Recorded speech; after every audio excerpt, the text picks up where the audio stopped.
Morning, y'all. Dave here, Double Hook Angling. How y'all doing today? Well, today what I got going on is I want to tie up I don't know what they're called. I've seen them before, and I've tied a couple in the past, and it's been a while. But that little guy right there is what we're going to tie. So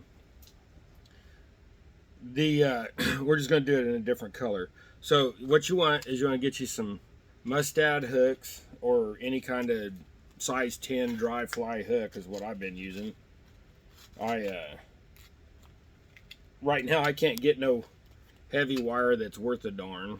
Not, they're all dull and what have you. And Gamogatsus are good, but they cost a lot. These cost a lot. For 25 hooks was $5. So in my opinion, that's a lot. Anyways, let's get to doing this fly. We've been working on this whole bluegill series that I got going, and this will not be the last fly, but I think our next video we're going to switch back to tying jigs and stuff. So the in Kansas, the white bass and stuff will be running again and hitting top water and stuff probably another couple weeks, a month. So I need to get a bunch of stuff tied up for that. And I'm running low on jigs in my cell boxes. So I need to get caught up on that too. But you're going to take you a couple strands here of this flash. Yeah, if I can grab it. Just trying to grab 2, not 20. Alright, then I grabbed 2 short ones. Ones that I trimmed off the other end.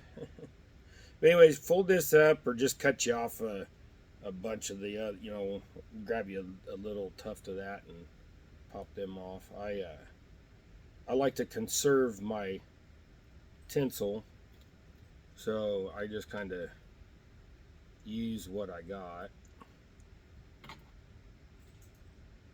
Cut that off to where it's about 3/8 of an inch back. And that wasn't enough because those pieces were short. So pull out a couple more. The right now in Kansas, it's been like 100+ degrees for 10 days now, and it's just too hot to go fishing, guys. I have a few health problems. Being in the wheelchair, it just, you can't cool off because you're sitting on something and you got your back against something, and it's just awful. So I apologize for not getting no fishing stuff out yet, but it's coming.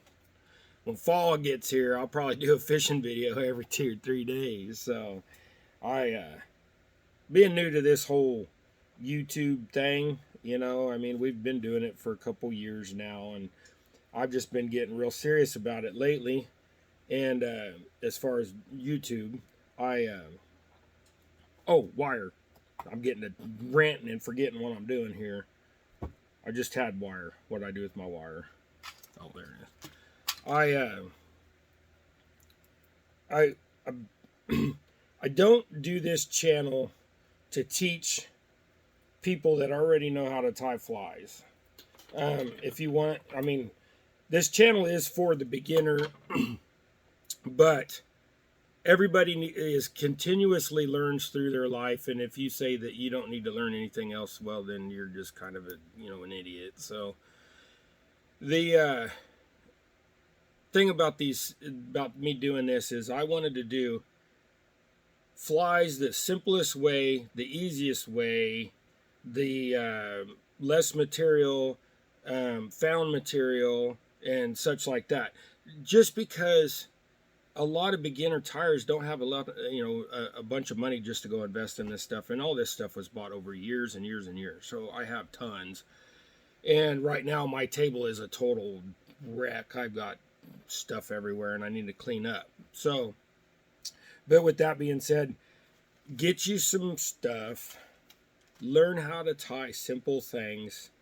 You can get 4 or 5 items, get you some marabou, get you some flash, get you some dub, and a few feathers, and you can tie a lot of stuff. So my biggest thing is I just want to encourage people to get out, try new things. We all learn. We all watch other people tie. If you say you don't watch other people on their channels and do, tie and stuff like that, well, then you're not somebody that I really want to watch, because apparently you think you know it all. So I just like tying things that I see or things that are in my mind, and I want to tie stuff that is going to catch fish, or at least I think will catch fish. So the biggest joy in my, when I tie flies and stuff, is the little kids. When them kids go, "Hey, I've been watching you," or "Hey, how'd you, what did you do for this?" or "How did you tie this?" or even when they'll see the jigs I tie, and then they'll try to tie them, and then they repost. That's awesome to me. So I really enjoy it. Now you're gonna take in. Oops, I almost forgot a step. We're at the last little step here, and almost forgot. Now I'm gonna take a little bit of this black squirrel. Okay.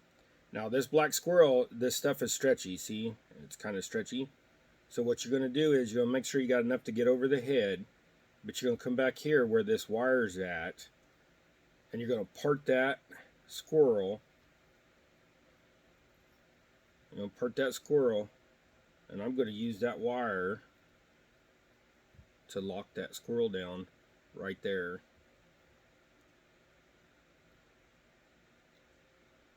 It flipped it over.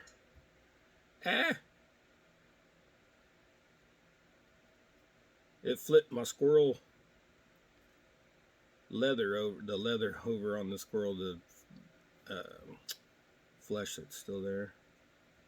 All right, now I got it. Okay, now tuck it back and wrap it up. And do 5, 6 wraps. And then tie that off.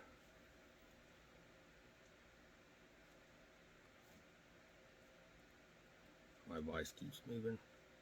Okay, tie that off. Twist your wire off. All right, now what I'm going to do is I'm going to cheat. I'm going to take my little feather grabber here and grab onto the end of that, and then I'm going to pull that thing tight. Not that tight. Pull that thing tight and cinch it down. You want to pull it tight because when it gets wet, it'll relax. That, basically it is leather under that fur, so it'll relax, and then you'll get a loose fly. Okay, now trim this to length, and I want it just a little bit longer, like right there. Okay, now that's twice as long as the jig or fly. And whip this off. That's it. Now this is kind of a copy of a fly that I seen online. I'm not for sure what they're called, and I just broke that thread off by accident. When I break a thread off, I'll spin it on and wrap that, because I wasn't quite done with this thing, because I wanted to show you a little extra. All right, now you have your little fly there,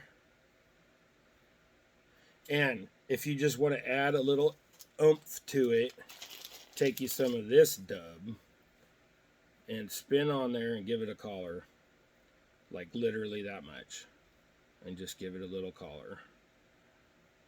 That just adds that little extra to it, and is probably more for us, not for the fish. And there you go, guys. A little streamer for bluegill, crappie, whatever. He got one little wild hair that just out of place. Oh, I see what it did. It got caught underneath there. There we go. All right, there you go, guys. Hey, My wife is recovering well. Just quick update on her, from her car wreck back in October. So she's off the cane, off the walker, able to bend over and pick some stuff up now. She's doing a lot better, but with 2 cadaver bones and 2 rods and a bunch of screws, it's going to be a long recovery for her. So probably another 6 months, a year. She's hoping to get back to work for too long. And my dad is in the nursing home, and I think they're going to keep him. He had a stroke, shortly after my wife had a wreck, and it is just life, and that thing, this kind of stuff happens. So keep them in prayers, and I appreciate it, guys. Remember, like, subscribe, go tie something. Hey, thanks for watching. Go check out Panface Nation Thursday nights, 8 o'clock live stream. Great guys. Lyle and Mark, appreciate you guys thinking of me and mentioning me in the comments too. So, hey guys, go tie something.